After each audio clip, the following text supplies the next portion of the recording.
"Mind your own business," said the dwarf, when he saw that Edmund had turned his head to look at them, and he gave the rope a vicious jerk. But of course this didn't prevent Edmund from seeing.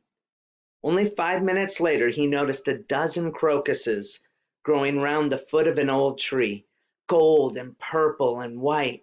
Then came a sound even more delicious than the sound of the water. Close beside the path that they were following, a bird suddenly chirped from the branch of a tree.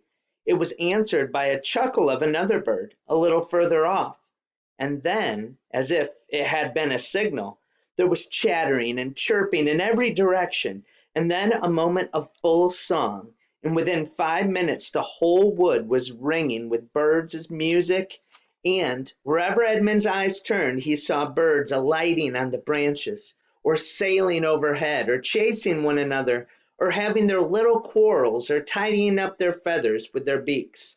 "Faster, faster!" said the witch. There was no trace of the fog now. The sky became bluer and bluer, and now there were white clouds hurrying across it from time to time. In the wide glades there were primroses. A light breeze sprang up which scattered drops of moisture from the swaying branches and carried cool, delicious scents against the faces of the travelers.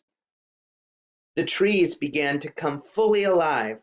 The larches and birches were covered with green and labrums and gold. Soon the beech trees had put forth their delicate, transparent leaves. As the travelers walked under the light also became green. A bee buzzed across their path. "That is no thaw," said the dwarf, suddenly stopping. "This is spring. What are we to do? Your winter has been destroyed, I tell you. This is Aslan's doing."